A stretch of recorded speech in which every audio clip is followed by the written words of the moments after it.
Hello guys, welcome to the channel and our first video where we'll be reviewing England men's test year of 2024.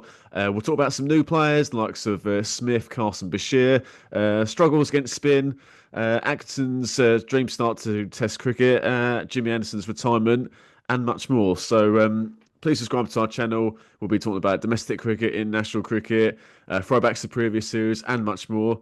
So subscribe to the channel, follow us on the socials. Let us know your thoughts in the comments down below. It'd be great to read those. So, Kat, thanks for joining, mate, today. 17 test matches. Men played test cricket last year. We won't go into too much detail with all of them. We'll be here for far too long. But yeah, just talking about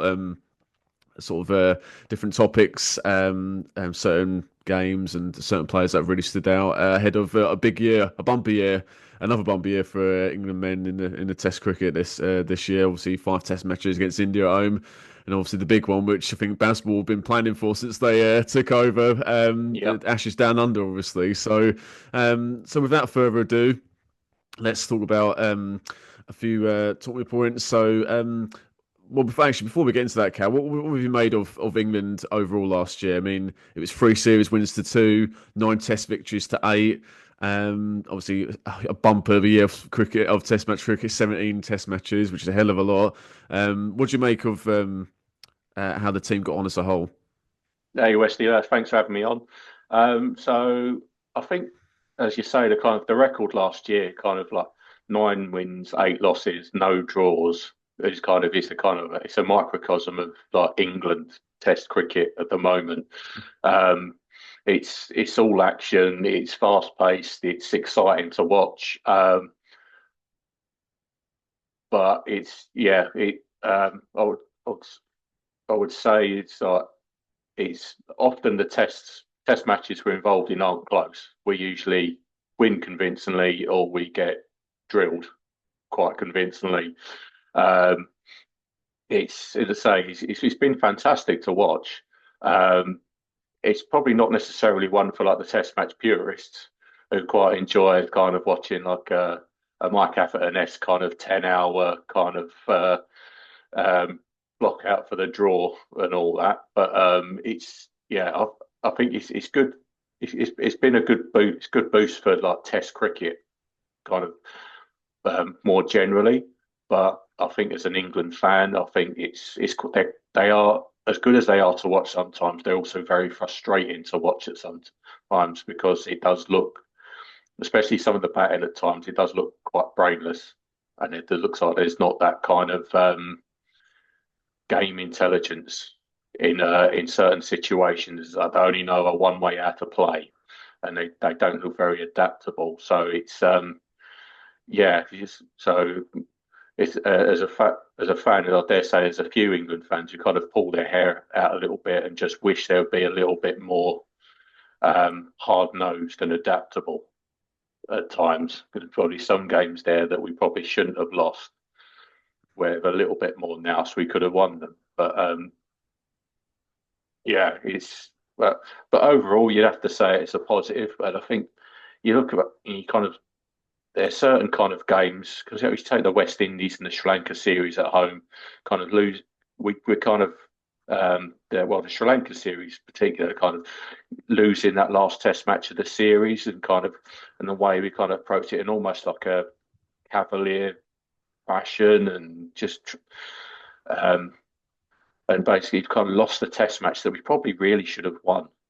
Um, the fact he's kind of it's just a frustrating. You just wish that it kind of you like in team the best teams of years gone by is like the Australias and the South Africas and the Indians and stuff generally don't lose home Test matches, and especially when they're kind of on top and they've won a series, they like to press it home. And you just wish that the team would be um, a little bit more kind of savvy and that it's probably those kind of test matches that kind of cost us less in the World Test Championship. I know Ben Stokes says he doesn't really pay much credence to that, but Yeah.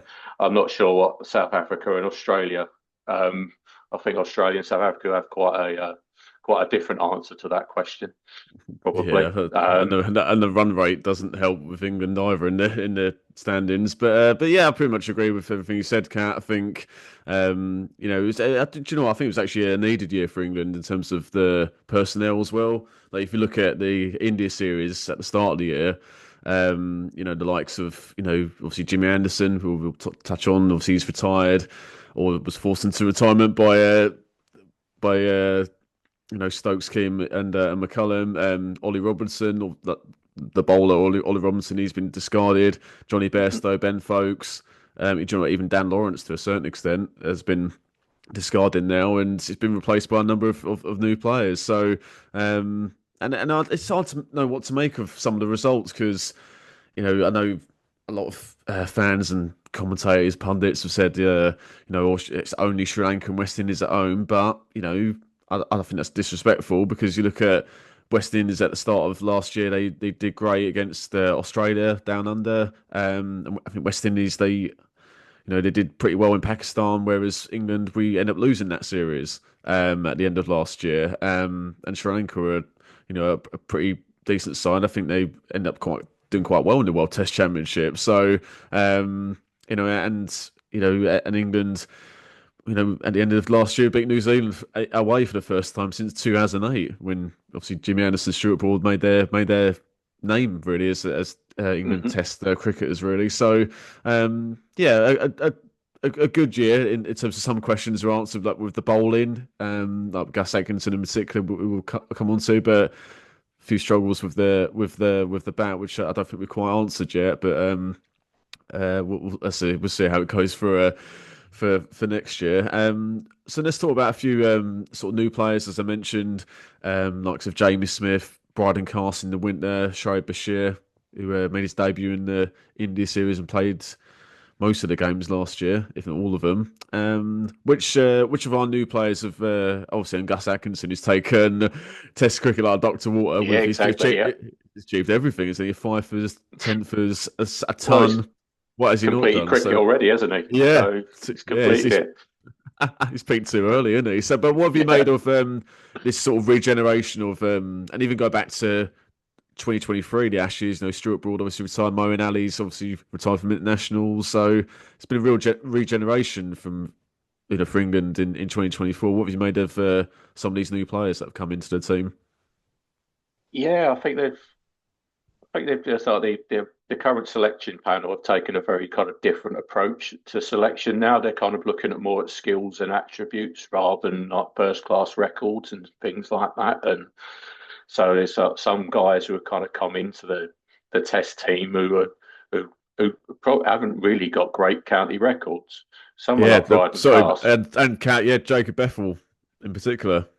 yeah, yeah. I mean, yeah, Jacob Bethel. I mean, he, he didn't have hasn't got 100 in like professional cricket in any format, and then gets chucked in at number three.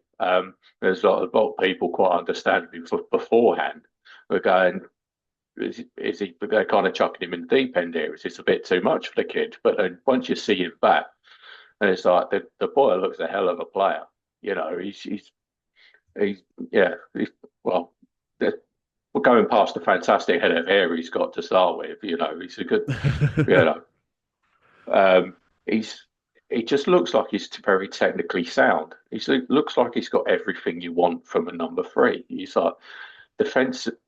One of the key things you kind of look for from a batter would be their defensive technique, and and he looks very sound defensively, and he kind of it was quite a calming influence, kind of watching him bat because he was facing the new ball in New Zealand against some real high class kind of seam bowlers like Yeah. Matt Henry, who had Mm. Zach Crawley on toast over the Yeah, window. yeah, just about to say that. Yeah, yeah, yeah. Yeah, Well, just on that. Yeah, just on that. Sorry to interrupt, mate, but it's following on from yeah, what you're saying. I agree with about Bethel, and it's a thing about. I think it goes back a bit of a throwback to what when Nasser Hussain was the captain of England around obviously late 90s, early 2000s, where like they're not bothered about first class stats, county championship. County championship is a strong tournament. Don't get me wrong, but it's not like it was like in its heyday. Obviously, there's less top class um, players playing. They're playing their franchise. Even some of the English players aren't even playing in the county championship like James Vince is. Do you Yeah, know what I mean? exactly. So, Yeah, yeah, but I think it's focusing on like their temperament, and their, can they make it at this play at the highest level, like from a mental point of view, rather than necessarily their stats or whatever. As Rob Key infamously said a few times, stats for prats. Do you know what I mean? So, but I think, yeah, and first Test match in Christchurch, I mean, his first ever innings in Test cricket, Bethel, he only got, I say only got 10 runs, but I tell you what, going against the likes of Matt Henry and Will O'Rourke, who's very quick, and even their debuting in that series, Nathan Smith, he looks a proper yeah, bowler. And obviously Southey on his last legs, but still a good bowler. Obviously, great career. You've got four, well, three in particular, really, in good form seamers throwing everything at you. And he even from that first innings, he didn't look out of place. And it's a bit gutting in the what Test match was it? The second one where England absolutely thrashed New Zealand. yeah. He ends up getting 96. A shame didn't go on to get another 4 runs. But yeah, he looks a real find. I think he probably did better than what even the powers that be predicted. Yeah, I mean, he got 50 in he got 50 in every test he played in New Zealand.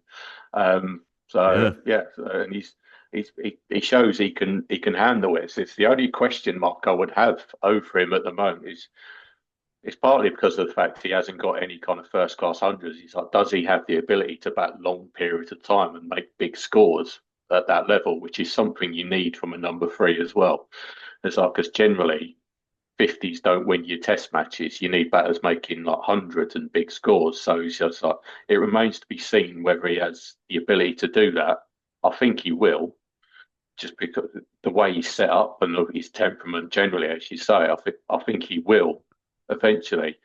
But I think there's going to be some very interesting decisions coming up for the England selectors in the next couple of months or so.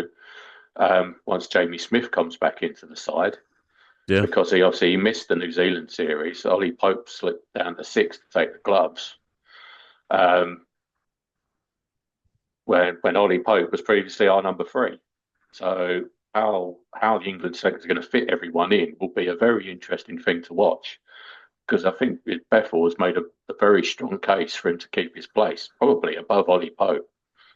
So, Mm. yeah. So it's there's he certainly kind of put a very strong case to the selectors to say I dare you to drop me, basically. And it's Yeah. yeah, Yeah, that's all we can do, mate. Yeah, yeah, and Bethel scored 260 runs in that New Zealand series at an average of 52. I think he was the third top scorer in the whole the whole of both teams, only behind Kane Williamson and Harry Brook. I mean, that's not a bad, uh, two exactly. players to be behind, is it? So, They're not the so we worst, mentioned, are they? Yeah, yeah, exactly, yeah. So we mentioned Bethel there. Let's talk about in the bowling department, Shoaib Bashir.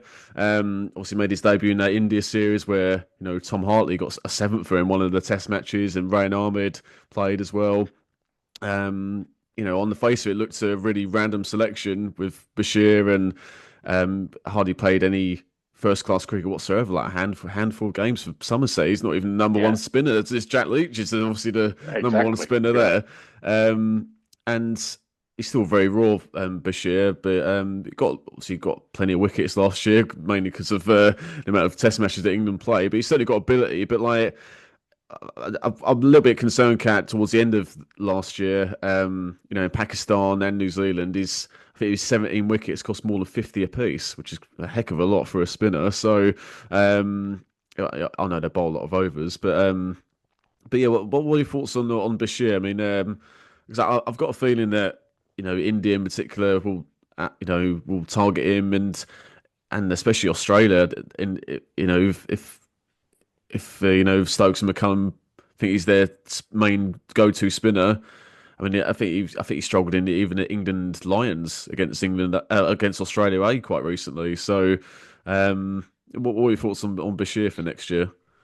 Yeah, he's a bit of a strange one at times. It's a bit of a strange one because, as you say, his selection was pretty random. I think it come about because Ben Stokes saw a tweet of him kind of bowling to Alistair Cook and kind of ripping one past his outside edge Yeah, that's all right. Yeah, yeah, over at Chelmsford.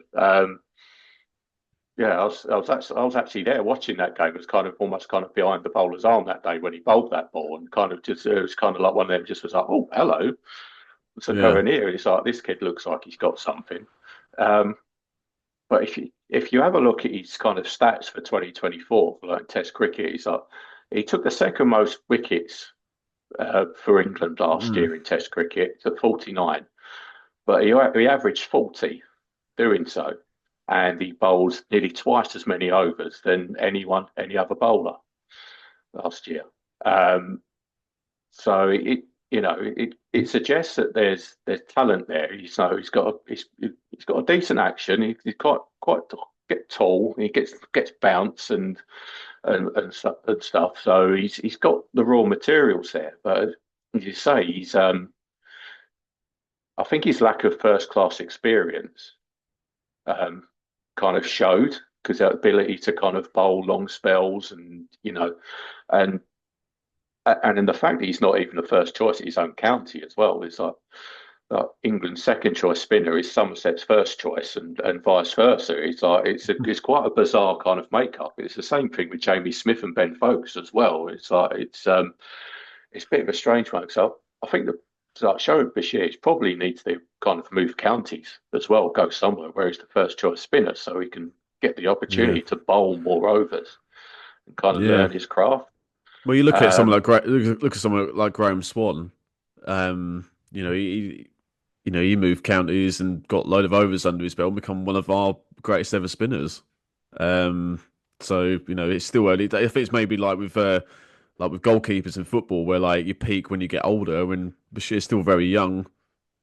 And anyway, but particularly as a spinner, where you look at, unfortunately, and I'm not it's not just Bashir, but you look at Jack Leach as well. It's obviously a steady bowler, but in Pakistan, when I know there was the rigmarole and the shenanigans with with the Multan yeah, pitch and using it again, which that's absolutely, I've got no problem with that whatsoever. It's your home pitch, you do what you want, and the industrial size exactly. fans, Yeah, yeah. it's meme central, but who gives a shit? It worked, but it worked for them, and the two spinners that they played, they didn't even play the first Test match, but Sajid Khan and Norman Ali. I mean, they Yeah, outbowled Leach and Bashir in very helpful conditions. So it's a bit of a concern that for England, not only in like bowling spin, but also playing spin as well. You look at the start of the year with yeah, India, we struggled there.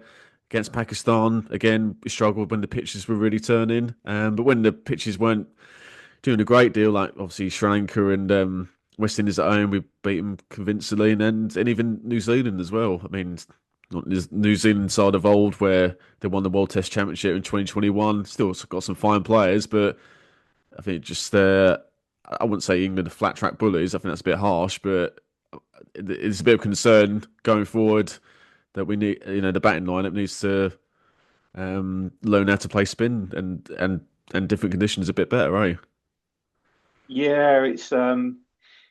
yeah. It's I think yeah, as you say, I kind of agree with you. It's like Pakistan have the right to kind of prepare their pitches however they want. It's like, but I think with England, it's like as their approach to kind of batting against spin it needs some serious thought. You sort of take Joe Root and I'd say Ben Duckett out of that equation because they seem like very good players at spin and have quite established methods, but all the others, it just seem like they all I try and do is try and sweep everything.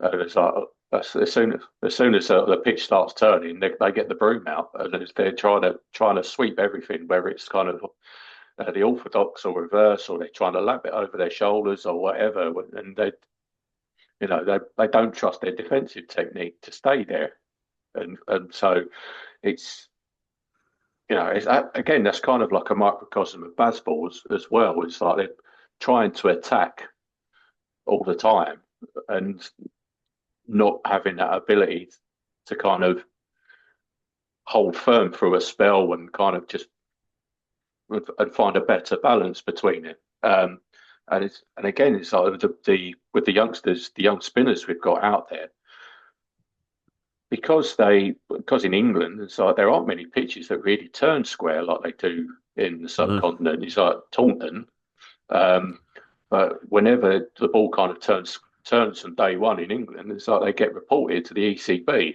Yeah, So get the pitches get deducted reported. points. Yeah, Exactly. It's yeah. like so our spinners don't really learn how to bowl on those turning pitches, and our batters, not our batters play a lot of county cricket, but when the younger batters don't get experience of playing on those turning tracks, so and have to kind of rely on going away with the Lions and stuff to various parts of Asia to learn how to do it. So um, yeah, so it's I think it the general method on both counts kind of needs some thought. So with a bowler and those kind of pitches, you just have to keep kind of hitting a hitting a good length and just and the pitch will often do the rest for you. Whereas with a bat, you kind of need to play with a straighter bat a lot of the time, uh, and then kind of use your feet a bit, be able to use your feet a bit more, kind of hit straighter um, and not just kind of exclusively sweep. Um, you've got the broom out so much. I bet their homes are quite clean. It's like the amount of kind of sweeping they do. But Fucking hope so. yeah, exactly, yeah. Well, anyway, let's move on from sweeping to a real legend, not only in English cricket, but world cricket. Jimmy Anderson, as I say, was somewhat forced into retirement, into international retirement anyway, by Key, Stokes, and McCullum. His last Test match was where he made his Test match debut at the home of cricket, obviously Lords. I was there on day two. I did see him bowl actually, which was great to see, but. Mainly saw Jamie Smith smacking one out at Lords, which was a side. We will talk about Jamie Smith in a minute, who made his debut Yeah, in that test, as well as Gus Atkinson. But just on Jimmy Anderson, obviously a real legend, as I say, he actually bowled well that game yeah. against West Indies, and a convincing win against the side from the Caribbean. But what was your thoughts on the sort of forced retirement of Jimmy Anderson? Was it the right call that England It made? felt it felt a bit like a bit mafioso in a way. It's like they had Rob Key, kind of McCullum and Stokes, kind of all making him an offer he couldn't refuse.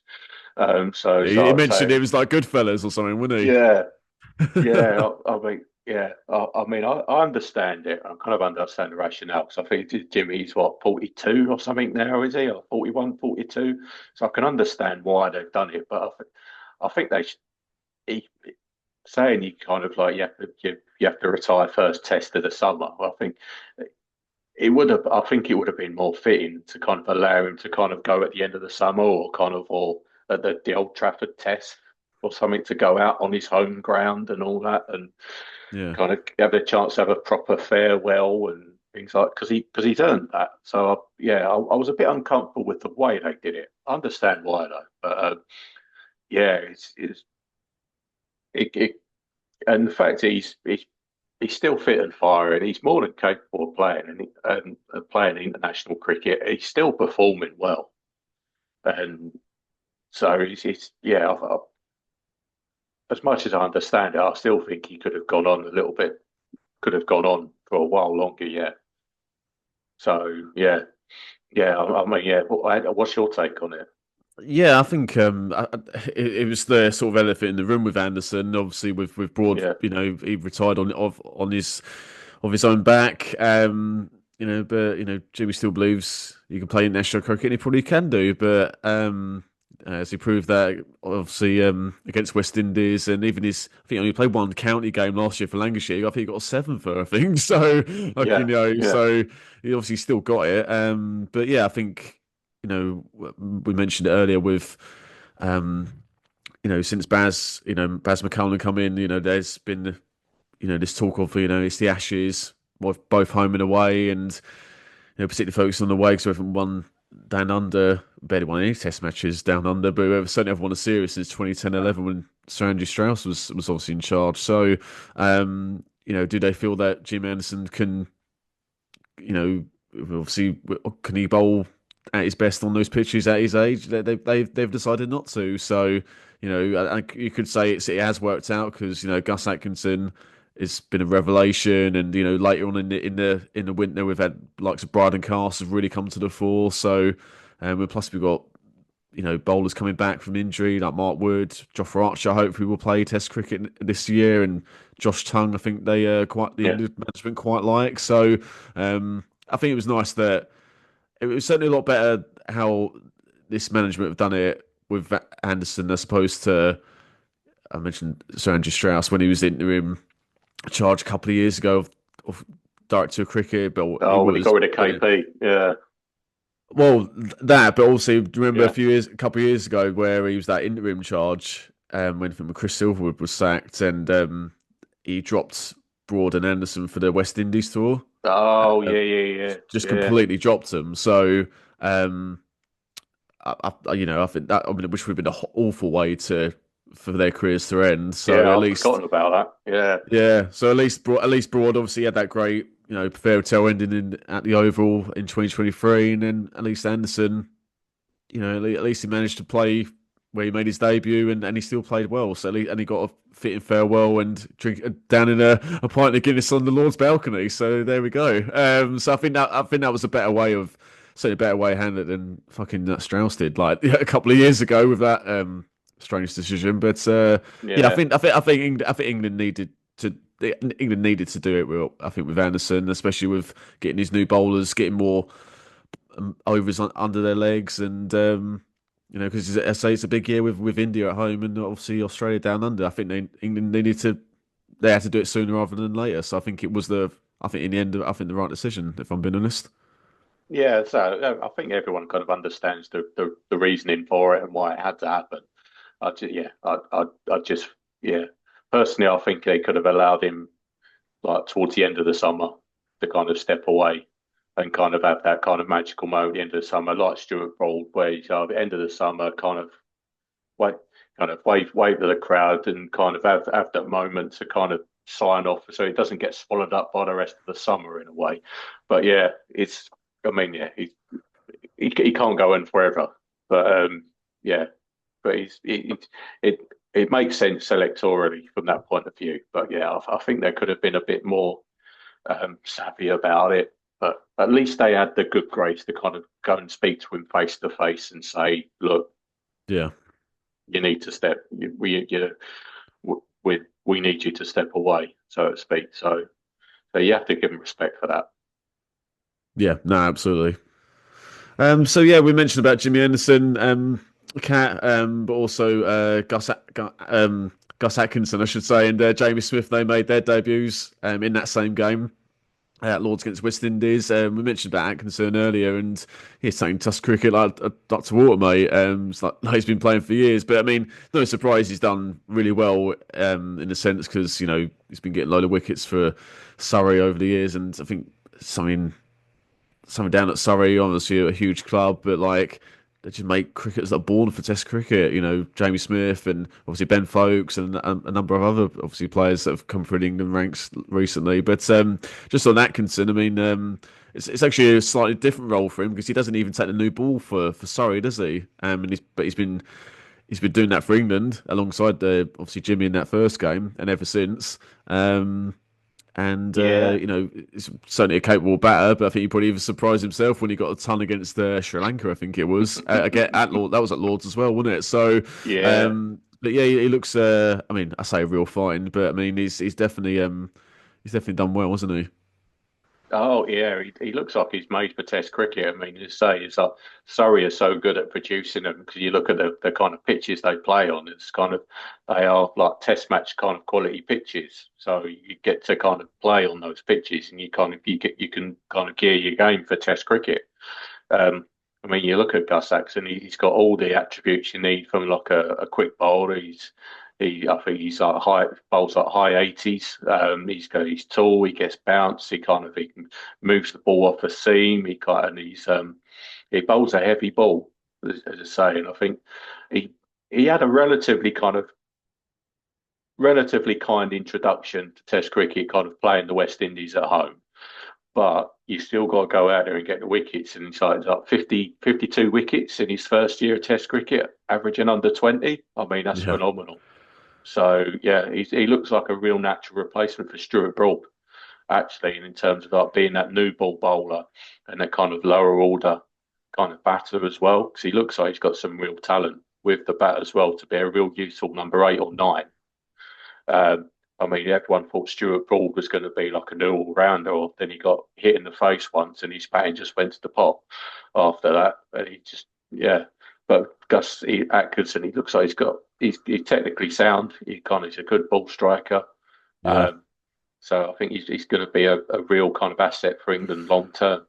definitely, and he's very very unflappable as well. Doesn't give a lot away in his post match interviews, does No, he? Just no, which is absolutely fine for me. I don't care about that. But yeah, he's I think yeah really impressed with his bowling. I think he's in the side for his high pace, but he's accurate as well. You don't want to spray the ball around and be easy to hit. Do you know what I mean? So no. balls a good length and yeah, and he just keep. What was impressive actually was the amount of overs he bowled in a spell as well.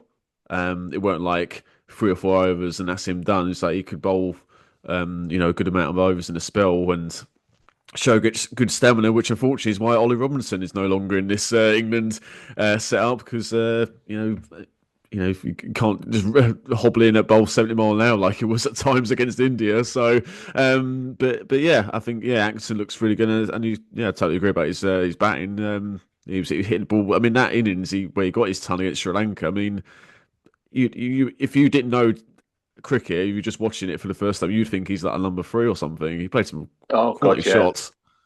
yeah. He's a really kind of good crisp ball striker.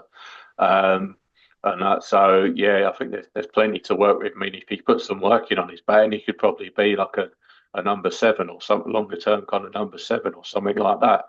Who knows? But going back to the point you made about being able to bowl long spells, I think that comes back to having like a decent grounding in red ball cricket Yeah. and kind of having a player having a good bit of experience behind it before you go up and make the step up to play Test cricket. And kind of knowing, especially for a bowler, being able to bowl long spells.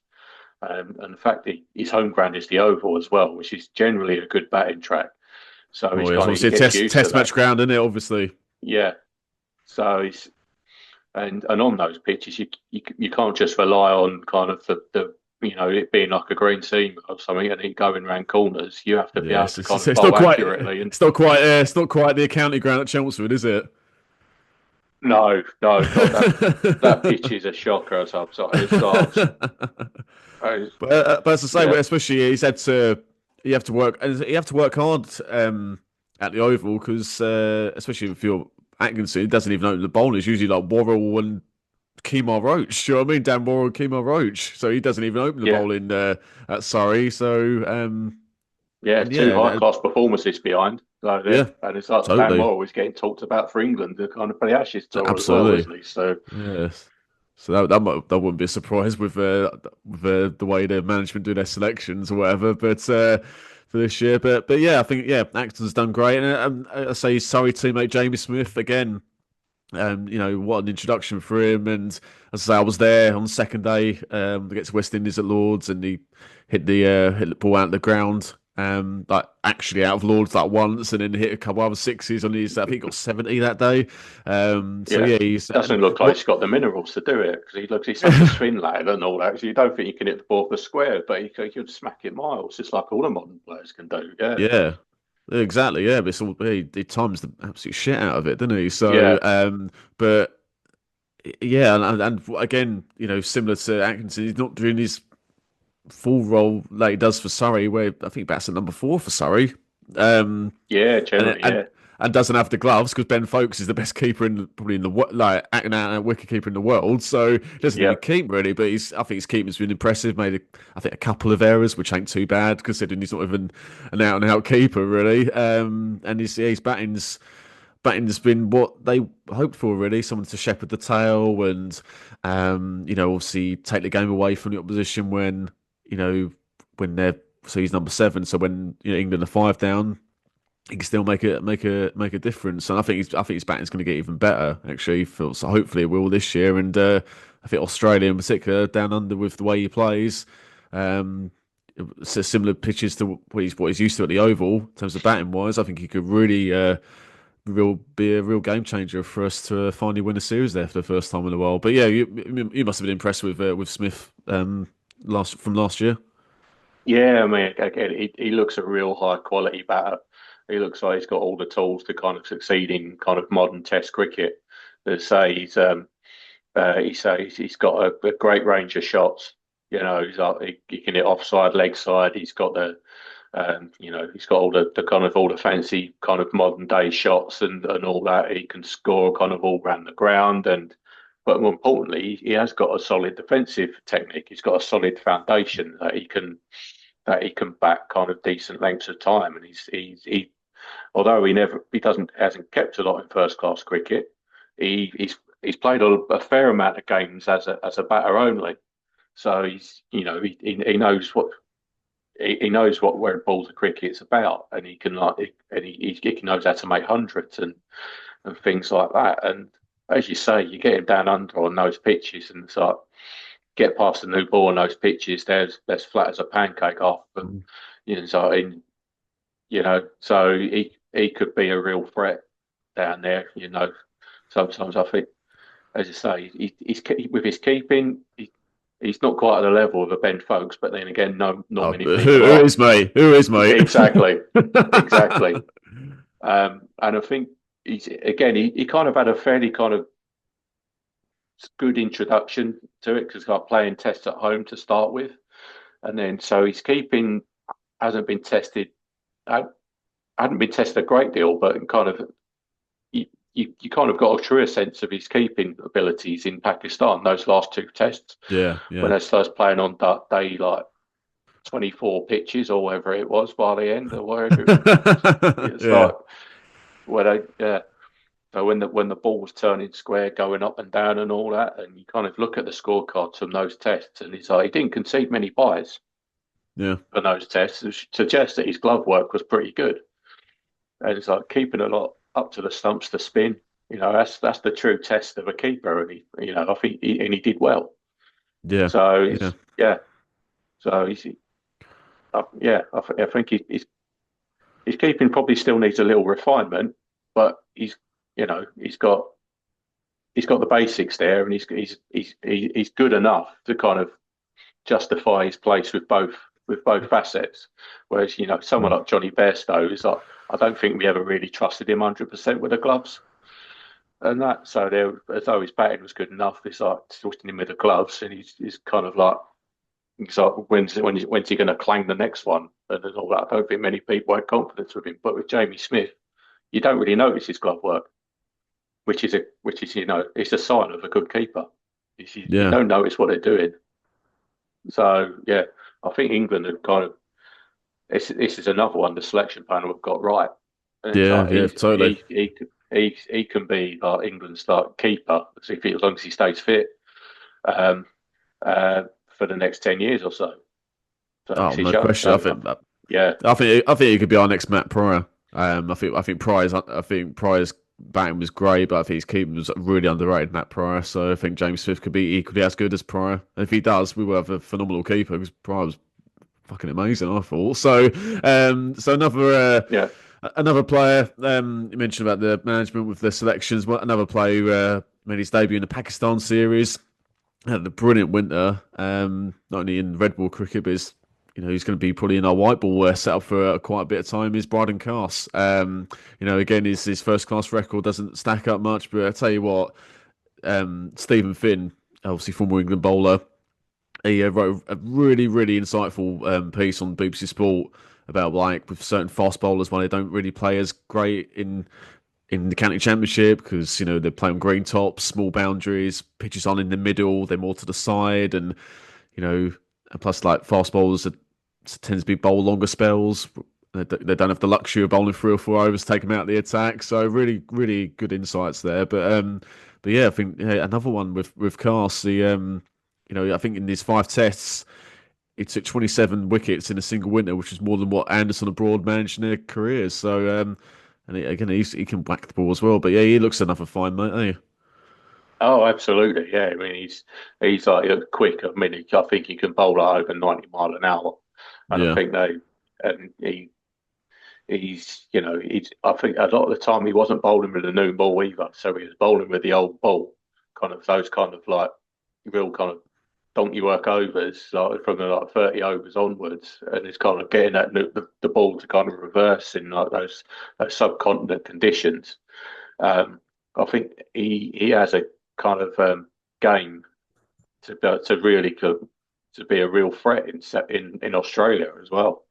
He's tall, he hits the deck hard, he's quick, and he's like so he could be a real handful out there as long as you manage him right and he stays fit. Because I think there's, as I say, it's like the one thing that the England management haven't always done is look after our quick bowlers that well, and and I think now he's got a central contract, he can be, he won't be doing those playing as many county games, so he can kind of be fresher for those for the test matches. So that's the theory anyway. So hopefully we can keep him fit and on the park, like Mark Wood. I mean, he'll be another one that's key for the Aussie for the Ashes yeah, down under. You know, see how he went on the last Ashes series. He had Labuschagne on toast out there. It's like Marnus couldn't play, and he was our best bowler by far. I think Brydon Carse could be another one like that. He's not quite as quick as Mark Wood, but he's still plenty quick. yeah, So definitely. again, it's another one. I think the selection panel have got right. I mean, so yeah, he looks quality. Yeah, no, 100%. All right, let's we'll wrap up soon, Kat. So, it's in terms of obviously the 17 Test matches, but which were there any games in particular that you stood out, good or bad, from an England point of view from last year? Well, I think it's like any game where you concede 550 in the first innings and then you go on to win by an innings is kind of it's the kind of like it's a real kind of match for the ages, so to speak. It's like you concede 550 against Pakistan in the first test, go out and whack 800 in a day and a half or whatever it was, and then beat them by an innings. That's one hell of a performance. So I'm not sure you'd ever see the likes of that happening again. No. So yeah, I think for me that kind of sums up what Bazball was all about. And if it comes off, that's what it looks like. Scoring runs quickly is like 5 and over plus and all that on flat pitches. I mean, Harry Brook getting a triple hundred. He was first guy for like 30 odd years since Graham Gooch to get a triple hundred. And it's like Joe Root getting 260, and I think them two put on about 500 or 400 and plenty or something. And so Yeah, yeah, yeah, like 450 yeah or for something, me, wasn't it? Yeah. yeah, yeah. So for me, I think it has to be that game. There's you know that when you concede 550 in the first innings, it's like you don't even think about winning the game. But then No. But they you don't do they don't something care about that as this exactly. which is no fantastic. Yeah, exactly. Yeah, again that really stands out. And then scoring all those runs, 823, well, 823 for seven declared off 150 overs. That's Yeah, mental, isn't it's been it? crazy. Yeah, so that's a great. Obviously, yeah, that was a real standout. Another standout was the first test against India in Hyderabad, where we somehow won that match thanks to an all-timer. Well, certainly from an overseas point of view, from Ollie Pope. I mean, he's either feast or famine, a bit like this England team, feast or famine with Pope. He's either brilliant Yeah, or he's absolutely shocking. But 196 definitely playing the match for that knock, and we somehow won that game from being way behind and then skittling India out for I think 200 was it, yeah. chasing 2-3-1. So that was a brilliant result. Yeah, I agree about that. First test against in Multan against Pakistan, that was absolutely amazing. Another one which stood out, which probably goes under the radar a little bit, was as much as we played well against New Zealand in the first test. I think it was in Christchurch. We had a bit of luck with Harry Brook getting dropped like 5 times. 6 times. Oh, oh Christ, yeah, We got a yeah, bit lucky there. But in the second test match against New Zealand at Wellington, we absolutely hammered them by 323 runs.